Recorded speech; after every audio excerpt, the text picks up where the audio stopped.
प्राचीन परंपरा का निर्वहन और प्राचीन चिकित्सा पद्धति का भी समन्वय देखने को मिल रहा है।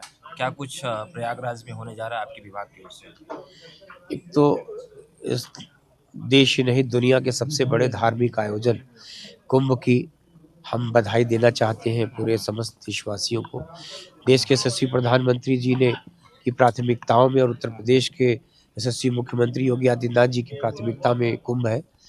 कुंभ को का सफल आयोजन दुनिया के लिए एक नज़ीर बनेगा। उसके आयोजन को सफल बनाने के लिए सरकार ने जितनी भी व्यापक पैमाने पर तैयारियां की हैं वो आपसे छिपी नहीं है। हर तरह स्नान से लेकर आवागमन की, साधन की, स्वास्थ्य की और शुद्ध पीने के पानी की अस्पताल बनाए गए हैं। तो स्वास्थ्य के अस्पताल बनाए गए हैं, आयुष के भी 20 अस्पताल हम लोगों ने बनाए हैं, 10 आयुर्वेद के, 10 होम्योपैथ के।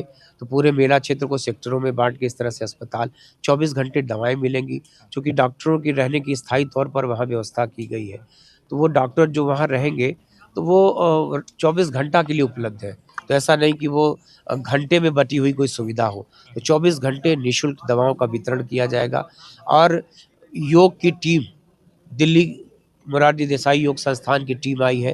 वो योग का भी प्रदर्शन पूरे मेला के लोगों के कैंपों में जाकर करेगी। वो भी पूरे मेला में के दरमियान प्रवास करेगी। दिल्ली पादप बोर्ड जो है भारत सरकार का औषधि पौधों का, उस बोर्ड की भी एक बड़ी टीम आके पूरे औषधि पौधों का प्रदर्शन करेगी मेले के में प्रदर्शनी के माध्यम से कि जीवन में कितनी उपयोगिता है पौधों की औषधि के रूप में हमारे जीवन में। तो इस तरह से सब कुछ आपको दिखेगा इस मेले में कि लोगों के स्वास्थ्य की चिंता करते हुए सरकार ने बड़ी व्यापक तैयारियां किया है। ये मंत्री जी, प्राचीन परंपरा का निर्वहन और प्राचीन चिकित्सा पद्धति का भी समन्वय देखने को मिल रहा है। क्या कुछ प्रयागराज में होने जा रहा है आपके विभाग की ओर से? एक तो कोई वीआईपी कल्चर नहीं, उस दरबार में आके सभी लोग, चूँकि सबकी अलग-अलग व्यवस्था की जा रही है, सबकी समानांतर व्यवस्था की जा रही है, तो मेले में किसी वीआईपी के आने से किसी को किसी तरह की असुविधा नहीं होगी। शायद ये दुनिया का सबसे बड़ा मेले का क्षेत्र है, सर्वाधिक पार्किंग है, रोडवेज़ की बसें हैं, रेलवे है, एयरपोर्ट ने भी अपने लिए अलग से विशेष विमानों की व्यवस्था किया है। तो मुझको लगता है कि हज़ारों नई ट्रेनें चलाई जा रही हैं पूरे देश को जोड़ने वाली। तो इतने व्यापक पैमाने पर तैयारी करने पर किसी तरह की किसी को अव्यवस्था न होने दी जाएगी, न किसी तरह की किसी को तकलीफ़ होने दी जाएगी। सरकार ने जो संकल्प लिया है, उसकी शुरुआत हो चुकी है। 13 तारीख को आप देखिएगा कि पहला पौष पूर्णिमा का स्नान है 13 को, फिर मकर संक्रांति है 14 को, तो इस तरह से मौनी अमावस्या। तो जितने भी 6 और राज्य की जो शाही स्नान है, सब बहुत ही ऐतिहासिक रूप से होंगे। कुंभ भी दुनिया के लिए बहुत ही बेमिसाल बनेगा। अच्छा मंत्री जी, भी वहाँ पे कोई वीआईपी कल्चर नहीं, उस दरबार में आके सभी 50 करोड़ का अनुमान है। जो कल्पवासी होंगे, साधु सन्यासी होंगे।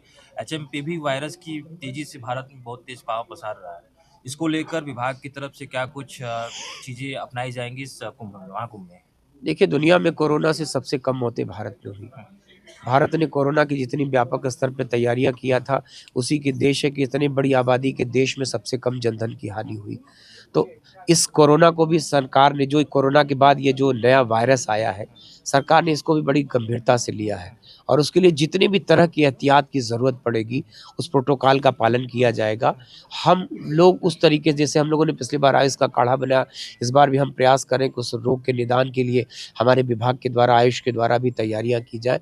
तो सरकार बहुत ही संजीदगी से इस वायरस के प्रचार प्रसार को रोकने का प्रयास करेगी और आप देखिएगा कि मेला भी बहुत सकुशल संपन्न होगा।